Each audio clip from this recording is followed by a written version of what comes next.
वर्धा में जनता का गुस्सा फूटा, सिस्टम पर सीधा सवाल। स्मार्ट मीटर या महंगा बोर्ड, सड़क पर उतरा जन आक्रोश। सावधान, यह सिर्फ विरोध नहीं, जनता की बढ़ती पीड़ा की आवाज है। वर्धा जिले में स्मार्ट मीटर योजना को लेकर विरोध लगातार तेज होता जा रहा है। इसी कड़ी में युवक कांग्रेस ने महावितरण के विभागीय कार्यालय पर जोरदार प्रदर्शन करते हुए सरकार के खिलाफ अपना आक्रोश व्यक्त किया। युवक कांग्रेस के कार्यकर्ता बड़ी संख्या में महावितरण कार्यालय पहुंचे और योजना के विरोध में नारेबाजी की। इस दौरान जब अधीक्षक अभियंता अनुपस्थित रहे तो कार्यकर्ताओं ने एक अनोखा और प्रतीकात्मक विरोध दर्ज कराया। अधीक्षक अभियंता की खाली कुर्सी को पुष्प अर्पित कर ज्ञापन सौंपा गया, जो पूरे प्रदर्शन का सबसे चर्चा का विषय रहा। युवक कांग्रेस नेताओं ने आरोप लगाया कि स्मार्ट मीटर योजना आम उपभोक्ताओं के हित में नहीं है। उनका कहना है कि बिजली बिलों में बढ़ोतरी की आशंका है, आम नागरिकों पर अतिरिक्त आर्थिक बोझ पड़ेगा। यह योजना उपभोक्ता विरोधी है।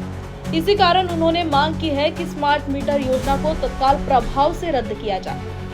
युवक कांग्रेस ने साफ चेतावनी दी है कि यदि सरकार ने इस निर्णय को वापस नहीं लिया तो वर्धा जिले में बड़ा जन आंदोलन छेड़ा जाएगा। कार्यकर्ताओं ने कहा कि जनता के हितों के लिए वे सड़क पर उतरने से पीछे नहीं हटेंगे। दोनों नेताओं ने कहा कि यह योजना जनता पर आर्थिक बोझ डालने वाली है और इसका विरोध जारी रहेगा।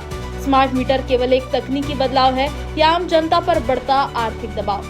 पहिले जुनं ते सोनं, पहिले पूर्वीचे मीटर फार चांगले आणि व्यवस्थित होते, जे ग्राहकांना नेहमी म्हणजे असं कुठेही कधी ग्राहकांना वाटलं नाही जुन्या मीटरमुळे की आपल्याला विजेचा भार जास्त येऊन राहिला।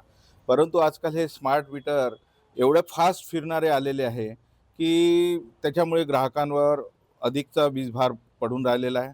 त्याचबरोबर हे स्मार्ट मीटर लावल्यानंतर ह्या स्मार्ट मीटरमध्ये मला वाटते रिचार्जचाही काहीतरी प्रीपेड सारखं सिस्टम आहे आणि ते प्रीपेडमध्ये कन्वर्ट होणार आहे आणि ते कन्वर्ट झाल्यानंतर भारतामध्ये अदानी समूहाला MSEBीचं हे पूर्ण कार्यभार सोपवल्या जाणार आहे आणि त्याच्यामुळे आता MSEBीचा कार्यभार जर भारत सरकारने जर अदानीकडे सोपवला तर आपल्याला माहित आहे का अदानी साहेब मग विजेचा भार आपल्यावर किती लादणार आहे, कसा लादणार आहे आणि आपला जो काही चॉईस राहणार नाही। त्याच्यामुळे एक तर नाही भरलं वीज बिल तर तुमची लाईन कटेल, तुम्ही बोंबलणार तर कोणाला? आज कमीत कमी सरकारपर्यंत आपण बोंबलू शकतो, उद्या अदानीपर्यंत कोण बोंबलणार आहे? आणि अदानी किंवा अदानीचे लोक थोडी आपल्याला भेटणार आहे किंवा काही ऐकणार आहे।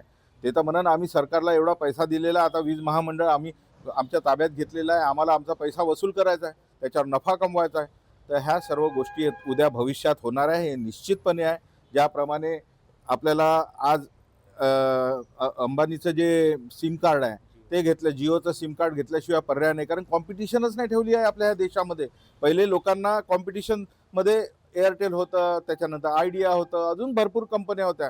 तर कमीत कमी आपल्याला जो मंथली जो हे होता चार्जेसचा जो काही भार होता तो आपल्याला चॉईस करता येत होता की कोणाचं कमी आहे, कोणाचं जास्त आहे। पण आजकाल सरसकट अदानीचं जिओचं कार्ड घ्यावं लागते।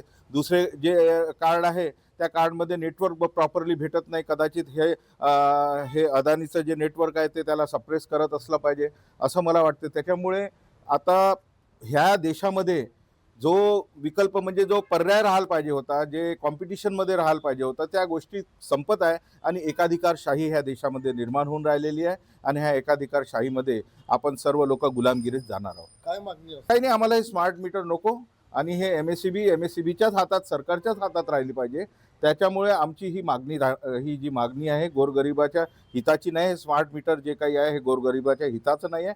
त्याच्यामुळे आम्हाला स्मार्ट मीटर आणि अदानीकडे हे जो MSEBीचा कारभार सोपवणार आहे येणाऱ्या काही दिवसात तो आम्हाला द्यावाचा नाही आहे, त्याचा विरोध करायचा।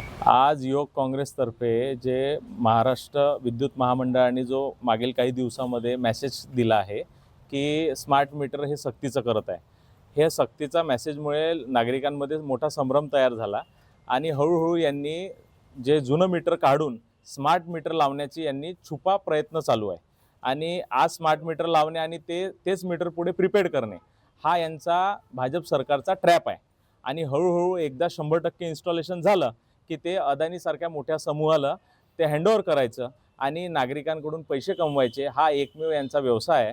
म्हणून याच्या विरोधात युवक काँग्रेसतर्फे आज आम्ही संबंधित AC आणि एक्झिक्युटिव्ह इंजिनियर यांना निवेदन देण्यासाठी आलो। पण खेदाची अशी गोष्ट आहे की आता जवळपास 1 वाजत आहे तरी AC मॅडम आणि ई सर दोघंही इथे अवेलेबल नाही. शेवटी आम्ही त्यांच्या खुर्चीला निवेदन देऊन आम्ही आमच्या भावना त्यांच्यापर्यंत पोहोचवल्या. भविष्यामध्ये जर यांनी स्मार्ट मीटरचा निर्णय मागे घेतला नाही तर युवक काँग्रेस मोठं आंदोलन उभं करेल आणि यांना वर्धा जिल्ह्यामध्ये एक सुद्धा स्मार्ट मीटर लावू देणार नाही, हा आमचा त्यांना इशारा आहे. भविष्यामध्ये यांनी या गोष्टीची दखल घ्यावी की नागरिक आणि युवक काँग्रेस हे जागरूक आहे, म्हणून असे जे त्यांचे व्यावसायिक उपक्रम आहे हे त्यांनी बंद करावे. अदानी आणि अंबानीला जर पाहिजे असेल तर एकदाचा सातबारा पूर्ण देऊनच द्यावं देशाचा, जर ठरलंच असेल तर. पण आम्ही असं होऊ देणार नाही. जनतेसोबत आम्ही आहे, जनता आमच्यासोबत आहे. म्हणून याच्या निषेधार्थ आज आम्ही निवेदन देण्यासाठी सर्व युवक काँग्रेसचे पदाधिकारी एकत्र आलो. वर्धा में उठी यह आवाज एक बड़ा सवाल छोड़ जाती है। क्या विकास के नाम पर लिए जा रहे फैसले वास्तव में जनता के हित में है या फिर जनता ही इनके बोझ तले दबती जा रही है? लोकतंत्र में असहमति की आवाजें ही नीति निर्माण को सही दिशा देती है, लेकिन असली सवाल यही है कि क्या इन आवाजों को सही मंच और समाधान मिलेगा या विरोध और बढ़ता जाएगा।